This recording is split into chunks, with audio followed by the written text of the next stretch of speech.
आदाब नाज़रीन, मैं अब्दुल हमीद साहिल, आप देख रहे हैं ऐलान टाइम्स। हमारे साथ मौजूद हैं एमआईएम के बहुत ही जुझारू, बहुत ही सीनियर लीडर जावेद सिद्दीकी साहब, जो इश्यूज़ पे बात करते हैं और टेक्निकल बुनियादों पे बात करते हैं, शवाहिद की बुनियाद पे बातें करते हैं। उनकी बातें वाकई उनमें वजन होता है।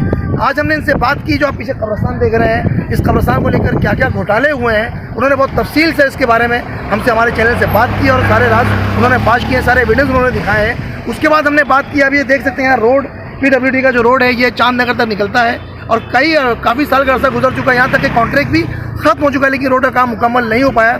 इस पर भी जावेद सिद्दीकी साहब ने बहुत ही टेक्निकल बुनियादों पर अपनी बातें रखी हैं और जो बातें उन्होंने रखी हैं पूरी शवाहिद के साथ बातें रखी हैं, जिनका झुटलाना तकरीबन नामुमकिन है। इनका यही कहना है कि भाई इलेक्शन की बुनियाद या इलेक्शन सामने आ गया तो हम ये मुद्दे नहीं रख रहे हैं, बल्कि हम कई साल से ये लड़ाई लड़ रहे हैं।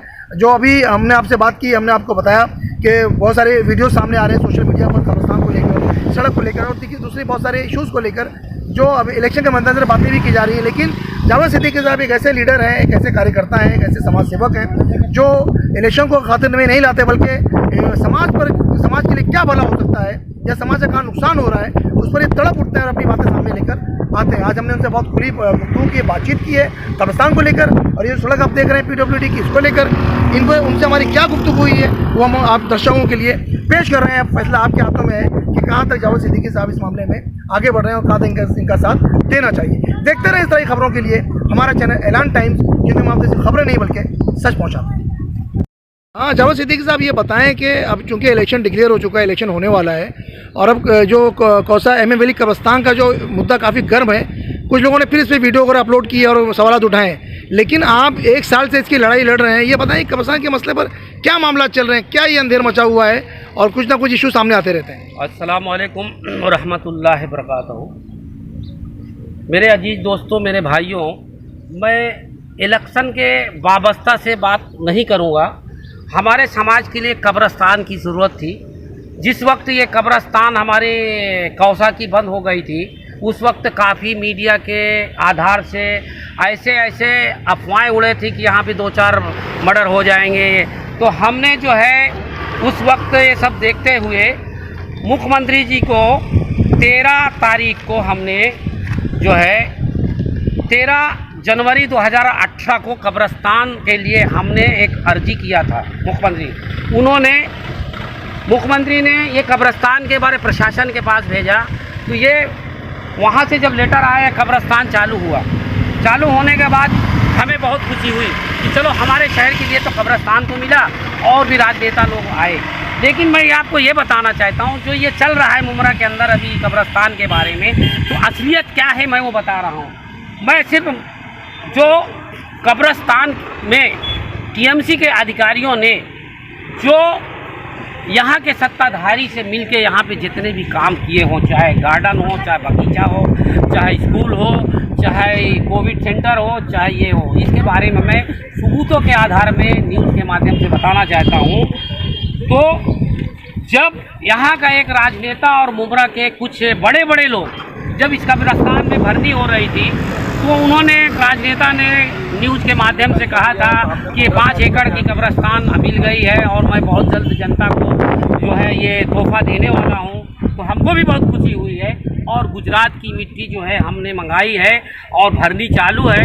गुजरात की मिट्टी इसलिए लाई गई है कि वो जो मैयत है वो उसको जल्दी से मिट्टी हो जाए, इसलिए हम गुजरात से मिट्टी लाए। हमको भी बहुत खुशी हुआ, बहुत अच्छी बात है।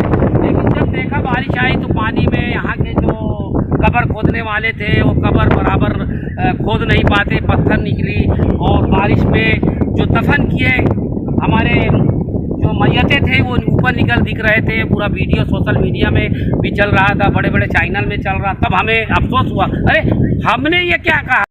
TMC को माहिती दिया, माहिती से पूछा गुजरात से कौन से ट्रक नंबर से मिट्टी आई और गुजरात से कितने ट्रक यहाँ पे आया है। तो उन्होंने मुझे जवाब दिया है जो है 25 जनवरी 2021 को मुझे जवाब दिया है कि प्रस्तुत कामी गुजरात माती वापरले आले नस्लने माहिती आए, मिट्टी यूज नहीं हुई और कोई भी ट्रक नंबर नहीं है। ये सब मुझे माहिती है। इसकी लागत जो है शायद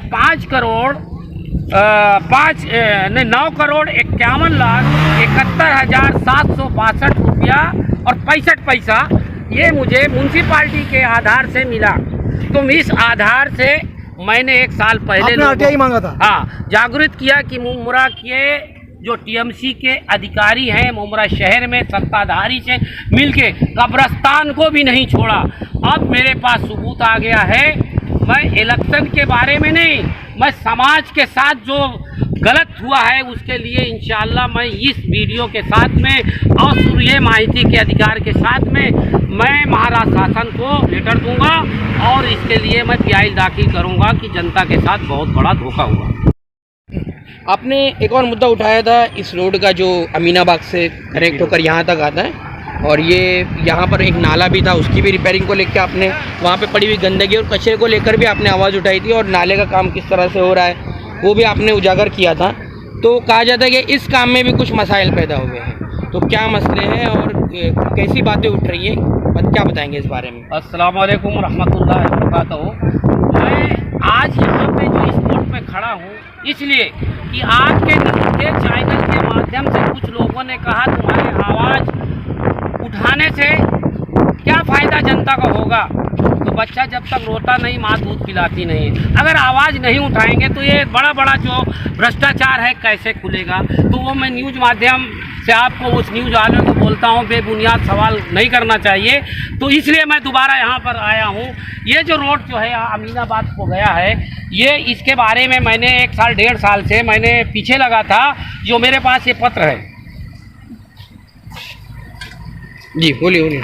21 तारीख को मैंने थाने महानगर पालिका के जिम्मेदार को मैंने आयुक्त को पत्र दिया था कि ये कब्रिस्तान से लेके अमीनाबाद तक का जो रोड है डीपी रोड है ये किसका है।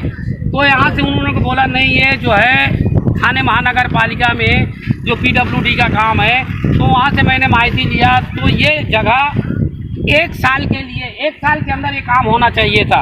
अभी आज कितना ये 20/9/2000 को वर्क आर्डर निकला था अमीनाबाद का ये डीपी रोड बनाने के लिए। 21 साल हो रहा है। हाँ, ये एक साल नहीं 1.5 साल के ऊपर हो गया। ये नहीं, ये कॉन्ट्रैक्ट खत्म हो चुका है, लेकिन आज तक आप देख सकते हैं ये रोड अभी तक नहीं बनी है। अमीनाबाद की जो रोड देखो वहाँ पे आज 15 साल से ये सत्ताधारी के लोग जीत के आ रहे थे, लेकिन वो रोड आज वैसी पड़ी है। आज उस नाले के ऊपर से गंदगी से लोग जो है आ रहे जा रहे हैं। क्या वो राजनेता को दिखता नहीं है? क्या वो रोड जब डामरीकरण होगा, जब इलेक्शन होगा लोगों को खुश करने के लिए, तो वो टीएमसी अधिकारी ऐसा ही लोगों का साथ धोखा कर रहे हैं। देखिए ये जो है वर्क आर्डर ख़त्म भी हो गया है और इसका कीमत कितनी है।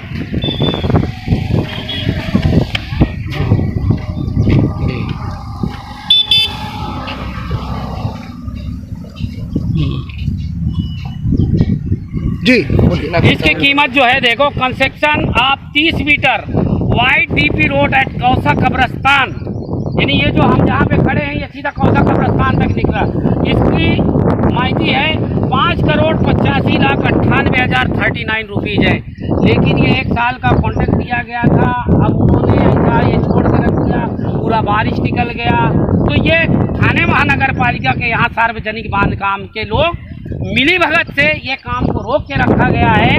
और ये इसमें टेक्निकल बात करके इसको लोगों को समझा देते हैं कि कोविड था, आदमी नहीं है। तो जब आदमी नहीं है और कोविड है तो तुमने जो है अचानक गार्डन बनाया गया, अब मुमरा में उद्घाटन हुआ, वो तुम्हारे लिए है। लेकिन ये जहाँ पे जनता आ रही है जा रही है कब्रिस्तान के पास से, इसका जो है आप जाके देख सकते हैं वहाँ पानी कितना भरा निकलने को पूरा जगह नहीं।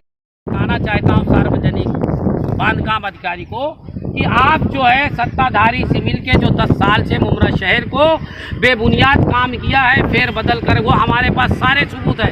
ये खाली सबूत नहीं है, तुम्हारी मुमरा के अंदर जो प्राइवेट में सब पैसा लगाया गया है सारे माहिती है, वो सर्वे हो चुका है और इंशाअल्लाह बहुत जल्द जो है एंटी करप्शन ब्यूरो में भी जाने वाला है। और एंटी करप्शन ब्यूरो में तुम्हारी इंक्वायरी जा रही है मुमरा के अंदर कौन सा फंड कहाँ लगा है। ये मत सोचो कि हम यहाँ किसी लोगों को लेके मैं इसलिए नहीं आता हूँ, मेरा काम करने का तरीका अलग है। वो हाँ हूँ हुल्ला ग्योरी है, दस को जमा नहीं करता हूँ, मैं सबूतों के आधार में बात करता हूँ। और इंशाअल्लाह क्या डिमांड क्या कर रहे हैं? मेरी डिमांड ये है कि जो आज काफ़ी दिनों से कई बार मैं अधिकारी बोलता है हम डामरीकरण करेंगे, वो आगे जाके बारिश की वजह से नहीं हुआ, पानी भरा हुआ। तो मेरी आवाज़ ये चल रही है अगर अभी नहीं तो कभी नहीं। अगर इलेक्शन के टाइम वहाँ डामरीकरण हुआ तो उसके लिए तो फिर पीआई तो मैं दाखिल ही कर रहा हूँ, तुम्हारी पूरी सच्चाई जनता के सामने, और कोर्ट से पूरा लाऊंगा, तुम्हारे को घर में बैठाऊंगा, ये मेरा वादा रहा। और मुझे लोग जानते भी हैं, अगर मैं पीछे लगा तो वो काम ज़रूर करूंगा। तो इसलिए मैं आपसे हाथ जोड़कर विनती करता हूँ कि ये जो अमीनाबाद का रोड पड़ा है, जो खस्ता हाल है, जहाँ पे पानी है, हमारी औरतें, हमारे नमाजियाँ वहाँ से जो निकल नहीं पा रहे हैं, उसको फ़ौरन से फ़ौरन डामरीकरण करो और इस कॉन्ट्रैक्टर का कॉन्ट्रैक्ट रिजेक्ट करो, दोबारा इसको कॉन्ट्रैक्ट नहीं मिलना चाहिए।